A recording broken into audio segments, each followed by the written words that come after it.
ആറന്മുള വള്ളസദ്യയുടെ പേരിൽ ഓൺലൈൻ വഴി തട്ടിപ്പ് നടന്നതായി പരാതി. വള്ളസദ്യയിൽ പങ്കെടുക്കാൻ പാസ് തരാമെന്ന് വിശ്വസിപ്പിച്ച ആളുകളിൽ നിന്നും 3000 മുതൽ 5000 രൂപ വരെ വാങ്ങിയെന്നാണ് പരാതി. ക്ഷേത്രത്തിലെത്തുമ്പോഴാണ് സദ്യ ലഭിക്കില്ലെന്നറിയുന്നത്.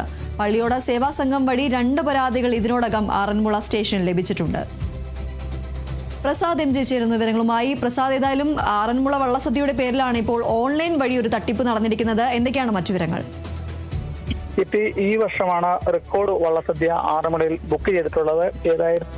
ഏകദേശം 500-ലധികം വള്ളസദ്യകളാണ് ബുക്ക് ചെയ്ത് കഴിഞ്ഞിട്ടുള്ളത്. ജൂലൈ 16-ാം തീയതി മുതൽ സെപ്റ്റംബർ 19-ാം തീയതി വരെയാണ് ഈ 2.5 മാസക്കാലം ഈ വള്ളസദ്യ അവസാനിക്കുന്നത്. കഴിഞ്ഞ കാലങ്ങളിൽ നിന്ന് വ്യത്യസ്തമായി ഈ വർഷം ഏറ്റവും കൂടുതൽ ഭക്തജന ബാഹുല്യമുള്ള ഒരു വള്ളസദ്യയാണ് ക്ഷേത്രത്തിൽ നടക്കുന്നത്. പ്രളയകാലത്ത് ഒരു 4-5 ദിവസം വള്ളസദ്യ റദ്ദാക്കുകയും ചെയ്തിരുന്നു. അതിനുശേഷമാണ് ഈ വള്ളസദ്യ ഈ കഴിഞ്ഞ 2 ദിവസം മുമ്പ് ഈ ഞായറാഴ്ച ഒരു ദിവസം 15-ലധികം വള്ളസദ്യകൾ വരെ നടന്ന ദിവസങ്ങളുണ്ട്. ഈ വള്ളസദ്യയുമായി പത്തനംതിട്ട ജില്ലയ്ക്ക് പുറത്തുള്ള ഈ ഭക്തജനങ്ങളുടെ ഒരു വിശ്വാസം എന്ന് പറഞ്ഞ ദീപ്തി, ഇതൊരു സൗജന്യമായ നിരക്കിൽ അല്ലെങ്കിൽ സൗജന്യമായിട്ട് ക്ഷേത്രമോ ക്ഷേത്ര ഭാരവാഹികളോ നടത്തുന്ന ഒരു സദ്യ എന്ന ധാരണയിലാണ് മിക്കവാറും ആൾക്കാർ ക്ഷേത്രത്തിൽ എത്തുന്നത്. അവിടെ എത്തുമ്പോഴാണ് ഇത് ഭക്തർ വഴിപാടായി നടത്തുന്ന വള്ളസദ്യയാണെന്നും സൗജന്യമായി കിട്ടുന്നതല്ലെന്നും ഒക്കെ കഴിഞ്ഞ കാലങ്ങളിലൊക്കെ അറിയാം. പിന്നെ അവിടെ പലതരത്തിലൊക്കെ ശുപാർശകൾ ചെയ്തിട്ടാണ് 1-2 പേരൊക്കെ ഈ വള്ളസദ്യയിൽ ഈ ദൂരത്തൊന്നും വരുന്ന പറഞ്ഞ അങ്ങനെയുള്ള ഈ ആഹാരം കഴിച്ച് പുറത്തു പോകുന്നത്.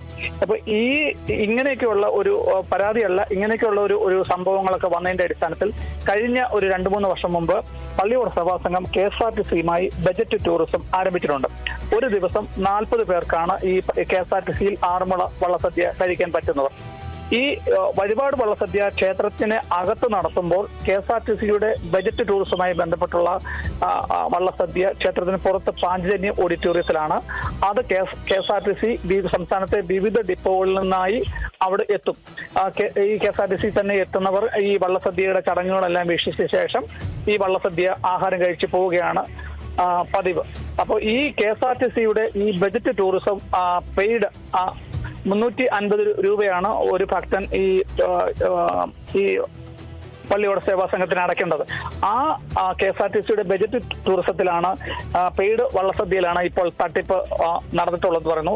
നമുക്ക് കഴിഞ്ഞ ദിവസം പള്ളിയോട സേവാ സംഘം പ്രസിഡന്റ് KV സാമ്പദേവനുമായി സംസാരിച്ചപ്പോൾ സെപ്റ്റംബർ 16 വരെയുള്ള എല്ലാ വള്ളസദ്യകളും ബുക്ക് ഈ KSRTC ബജറ്റ് ടൂറിസമായിട്ടുള്ള പെയ്ഡ് വള്ളസദ്യ എല്ലാം ബുക്ക് ചെയ്ത് കഴിഞ്ഞിട്ടുണ്ട്. ഇത് അറിയാതെ ഇപ്പോൾ നമുക്ക് ഒരു ദേവസ്വം ബോർഡ് ഈ സോഷ്യൽ മീഡിയയിലൊക്കെ നമുക്ക് പ്രചരിക്കുന്നത് അവിടുത്തെ ഒരു ദേവസ്വം ബോർഡ് ഉദ്യോഗസ്ഥന്റെ പേരിലാണ് ഈ തട്ടിപ്പ് നടന്നിട്ടുള്ളത്. ഈ 16-ാം തീയതി വരെയുള്ള ബുക്കിംഗ് തീർന്നെന്നുള്ള അറിയാതെ അവിടെ എത്തുന്ന ഭക്തരിൽ നിന്നും 3000 രൂപ മുതൽ 5000 രൂപ വരെയുള്ള ഈ പൈസ ഈടാക്കിക്കൊണ്ടുള്ള ഒരു തട്ടിപ്പാണ് നടന്നിട്ടുള്ളത്. ഈ പരാതിയുടെ അടിസ്ഥാനത്തിൽ ആറന്മുള പോലീസ് സ്റ്റേഷനിൽ പള്ളിയോട സേവാ സംഘം ഇപ്പോൾ 2 പരാതി നൽകിയിട്ടുണ്ട്. തുടർ നടപടികളും ആൾക്കാരിൽ നിന്നും അവിശ്വസനീയ ഇതുപോലുള്ള പരാതികൾ ലഭിക്കാനും വരും ദിവസങ്ങളിൽ കുറ്റമറ്റ രീതിയിൽ വള്ളസദ്യ പരിഷ്കരിച്ച് മുന്നോട്ട് കൊണ്ടുപോകാനുമാണ് പള്ളിയോട സേവാ സംഘത്തിന്റെ തീരുമാനം. ദീപ്തി. ശരി, പ്രസാദ് എം ജിയാണ് വിവരങ്ങൾ നൽകിയത്.